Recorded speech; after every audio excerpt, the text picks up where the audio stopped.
Bismillah ar-Rahman ar-Rahim, and welcome to our new lecture in prose course. Today's lecture will be about two concepts, and they are the themes and ideology. First, if I want to know the theme, simply I would answer the question, what does it mean? What does this text mean? What does these utterances, or what do these utterances mean, to figure out the theme of the story, the novel, or any literary text.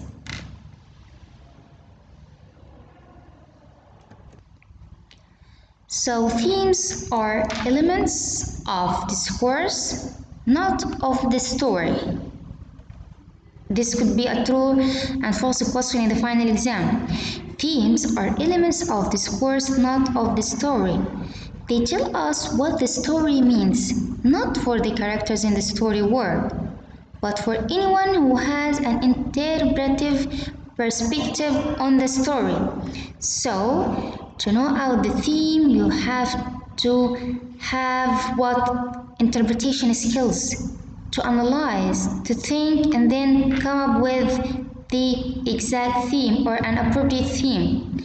It's important to stress that themes require some form of interpretation in order to emerge, whether it's the author, a critic, or any other reader who provides such interpretation. Which means that in order to break themes, you have to interpret, to have interpretation skills. Themes are often identified explicitly by narrators when they tell the story and add some form of commentary. Commentary about, for example, the characters, about the topics, environment, etc. So they give the reader information, real information about the themes, whether it's to interpret, judge, generalize, or reflect on the events, environments, and characters of the story world. For example, how can themes are often, how can they be identified explicitly? By, for example, providing a character, talking about him, about, for example, his life, his experience, and then comment on his. For example, suppose that we are talking about Frankenstein, Victor Frankenstein. For example, the narrator may present his character and then talk about the theme of, for example, knowledge, or the theme of pursuit of knowledge. To talk directly or explicitly that Frankenstein seeks to, for example, to pursue the knowledge, to know the unknown. Okay? While the interpreter in this case is part of narrative discourse, the theme is usually also relevant for the actual readers who might agree or disagree with the framing of the theme provided by the narrator. So again here, the narrator's point of view cannot be applicable to all readers. Maybe I am, as a reader, I may agree with him, but you may not agree with the themes like he provided about specific characters. In many short stories and novels, especially those with an omniscient narrative voice. Now we talked about omniscient narrative voice. Those narrators like God, that they know 100% of the internal and external thoughts and beliefs of the character. So the themes explicitly identified by the narrator reflects themes that the author has intentionally introduced into the narrative and to which she is often quite attached.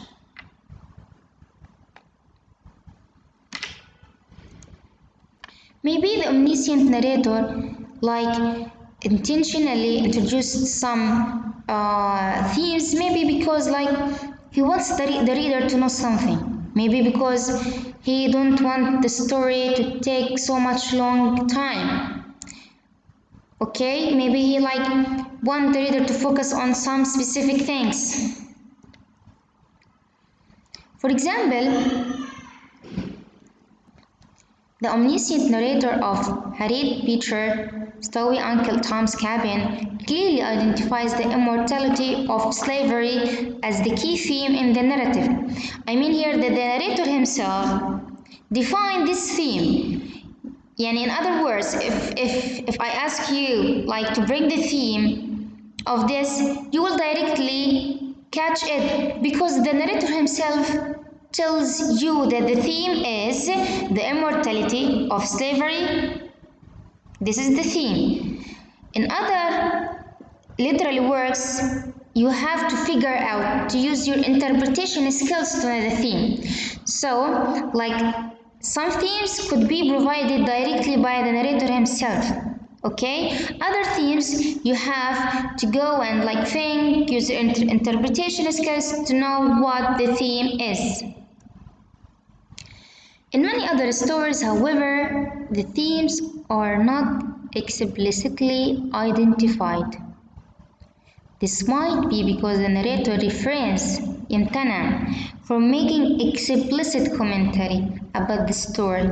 For instance, when narration is conveyed by an objective narrative voice. You know what does objective? Objective does not comment because يعني in Arabic نحكي موضوعي. He tells what he sees and he gives the reader the space to comment based on the environment, the situation, the plot itself, right?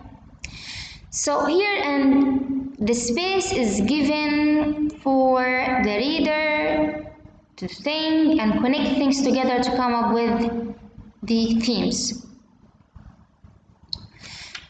So in the omniscient narrator, like things regarding themes are more clear, but in the objective narrative voice, the reader is the one who has to find the appropriate themes. Similarly, when the narrator is inwardly focalized and has limited knowledge or perspective about the story world, his opinions or comments might not reflect the actual themes of the narrative. If I ask you why the focalized narrator who has limited knowledge, his opinions cannot be the actual themes? Do you know why? From its name, because he has limited knowledge. Maybe he cannot know the whole feelings and thoughts of the inside the characters, and this is why he cannot reflect the actual themes. He's not the omniscient character that we can say that okay, he knows the omniscient narrator, that he knows the internal feelings and thoughts and the external things. Okay, and this is why again this who has limited knowledge, the narrator who has limited knowledge, might not reflect the actual themes of the narrative. Again, this could be true or false question in the exam.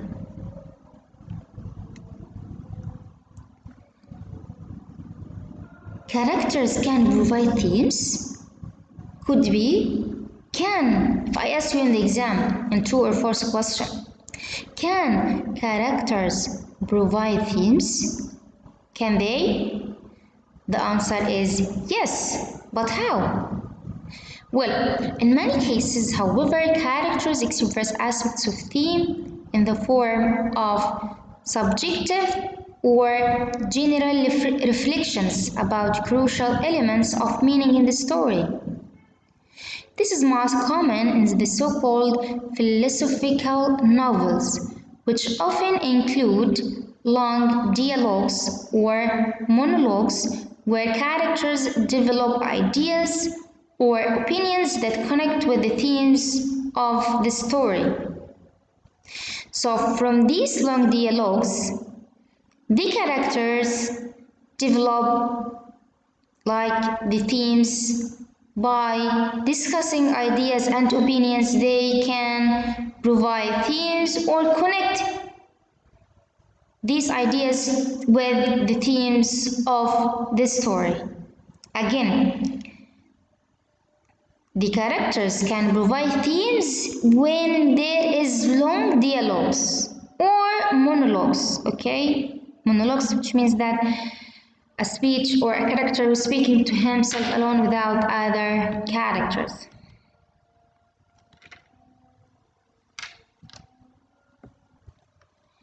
Themes should not be confused with motifs.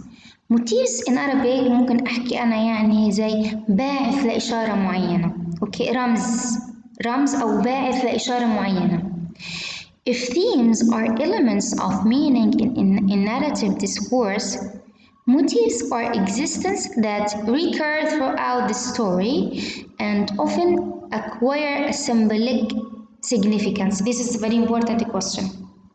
They acquire symbolic significance. For example, in Scott Fitzgerald novel, The Great Gatsby, the green light that shines at the end of the bay across from Gatsby's mansion is a motive that seems to represent or symbolize his hopes and expectations for the future, and more generally, the American dream. So motifs are usually symbolic. Their meaning tends to relate to narrative theme. This is the reason why motifs are sometimes called minimal thematic units. If I ask you in the exam a question like this, how motifs can be minimal thematic units? How can they? How can you answer, or how would you like to answer this question? Well, first you have to differentiate that motifs are not the same as themes. Now, motifs which like represent or symbolize some units or something in the literary word, they are considered as minimal thematic units. They could be like the building units of the themes. The building units of the themes. بمعنى أنا لو كان عندي مجموعة من الموتيفز ممكن من خلالهم أكون الثيم، تمام؟ يعني هي وحدات بناء الثيم، تمام؟ مش شرط إنه كلهم يكونوا الثيم، يعني ممكن يكون جزء يساعد على تكوين الثيم.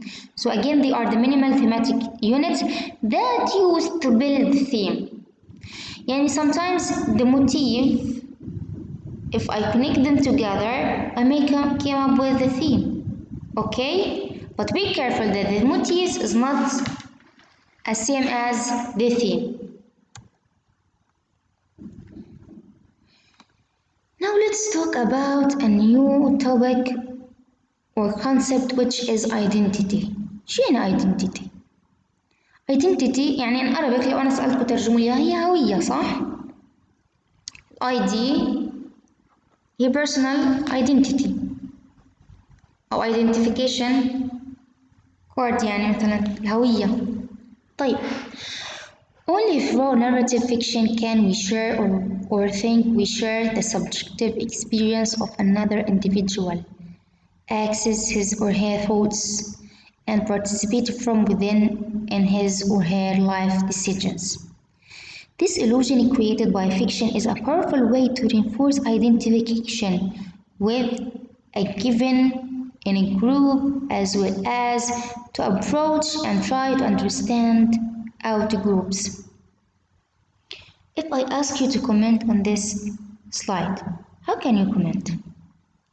شو علاقة الايدنتيفيكيشن بالايدنتيتي بالباورفول بالكتابة؟ Okay. Now this could lead us to many things. First, I can know your identity from your writing, and this will be a question for as a preparation for the coming lecture. I'm gonna ask you about how the identity of Mary Shelley, the writer of Victor Frankenstein, is reflected on its novel. Again, how the identity of Mary Shelley is reflected on her writing of the novel of Frankenstein.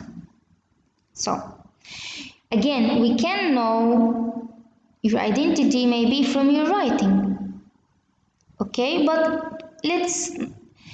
we wouldn't want to generalize يعني that usually your writing reflects 100% your identity. Okay, it reflects, let's say, to some extent. So this is one thing. Another thing is, let's connect the power with identification. Now in some eras في بعض الحقب men were the only ones who were writing, and they have this or the power of like to reinforce their identification. Okay, but when women have this power of writing, which reinforce their identification that represents them. Okay, so writing in prose fiction can bring reinforcement or identification reinforcement to some groups. Okay,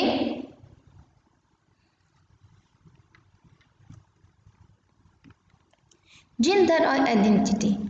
If I ask you in the exam, what is the relation between gender and identity? Well, gender refers to the set of characteristics that differentiate males and females. Beyond objective characterizations of gender, however, human beings develop their own gender identity based on subjective and social factors. يعني الأمور أو العوامل الاجتماعية بتأثر كتير على موضوع الجندر identity. These same factors are often reflected in the themes of short stories and novels.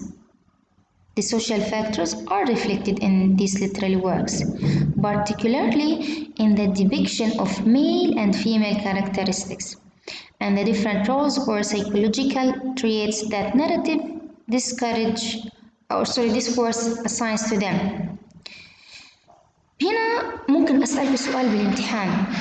How Frankenstein يعني how the novel of Frankenstein depicts the female characters different from the male characters. This is a very important question, and it's expected to be in the exam. Another question, how the depiction of male and female reflects the social factors of the community in which the literary text was written in. For example, if we talk about Frankenstein, we are talking about romanticism. So هنا ممكن أسألك سؤال إنه كيف كان دور المرأة في مثلا فرانكنشتاين وكيف نربطها بالسوشيال فاكتورز كانت في الرومانتيسيزم. أعتقد وضحت هذه الشغلة في أحد محاضرات الزوم. هذه أسئلة امتحان متوقعة by the way.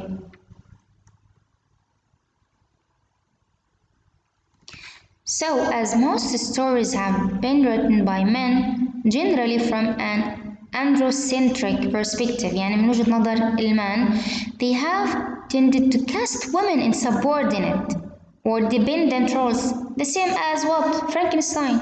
يعني إنه دورها بيكون هامشي.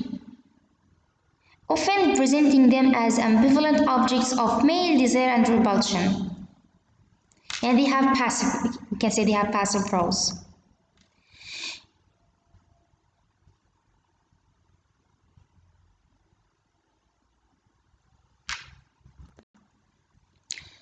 In William Thackeray's novel Vanity Fair, where women are characterized either angelic creatures like from Angel, like Amy Sidley, or as dangerous temptresses like Becky Sharp.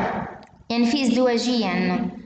This dualistic and imaginary representation of femininity that serves to support patriarchal values and discourses. يعني حتى الازدواجية برضو كانت لنصيب الرجل. حتى الازدواجية مثلا، حتى لما مثل امرأة good امرأة bad. This serves to support patriarchal values and discourses. طبعا patriarchal هي للأبوية يعني عايدة للمان. طب هنا could be يعني هنا could be like a true or false question in the exam.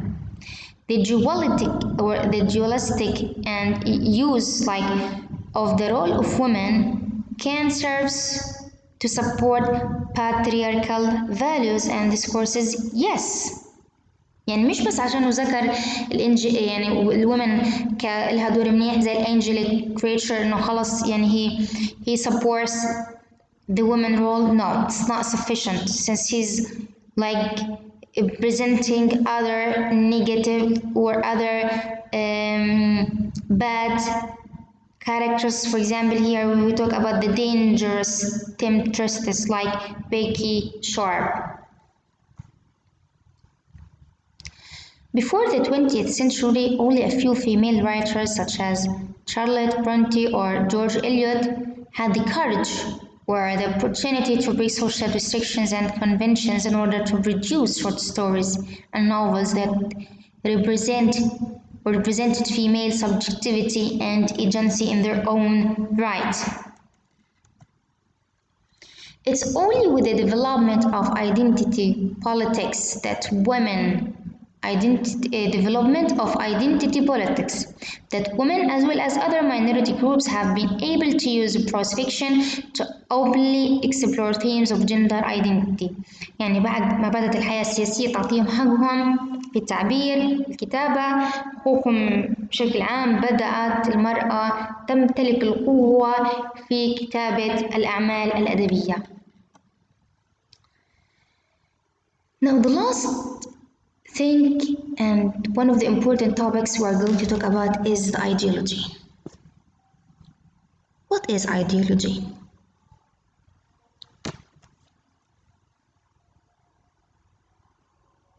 We call ideology the interconnected set of beliefs, ideas, values, and norms that structure the worldview of a person or a group. Ideology is generally invisible. This is very important. Invisible. غير مرئي. الكاتب بيجيش يحكي لك هاي الأيديولوجي، لا. It's indirectly hidden, especially for the individuals or groups whose views and opinions are largely defined by it. For example, a devout Christian or Buddhist will probably not identify his beliefs or constituting an ideological view of the world, but rather the way things actually are. But all of us are, in one way or another, subject to different ideological positions, whether we adhere to rationalism, liberalism,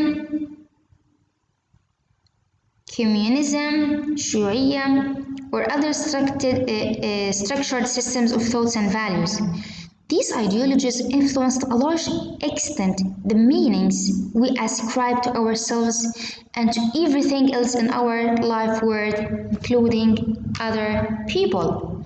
Now, narrative discourse is particularly effective at communicating ideological views without necessarily stating or even recognizing them. To make it clear, you, for example, as a Palestinian, okay, Muslim, Palestinian. Sorry.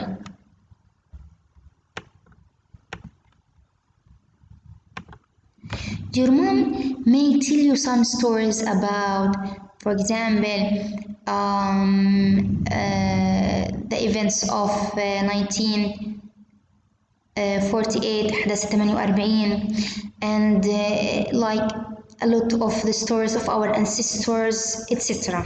Okay, now, and a mom of a Jewish child, واحد يهودي, like may keep telling her son, for example, about their rights as Israelis to have, for example, Palestine as their land, that it is their land.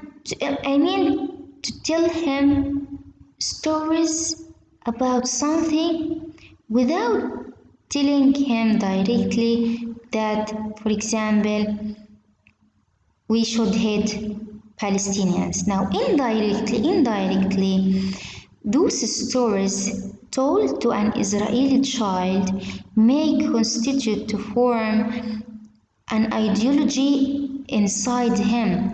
Ideology, which means beliefs and thoughts, okay, given to him in an invisible way. تمام. So he has some thoughts and beliefs about specific things by reading some stories, some fictional or some other literary works. These things that he read has the ideology between the lines, يعني بين السطور, invisible. Okay? And these ideologies reflects his thoughts, beliefs, and maybe other things like religions, etc.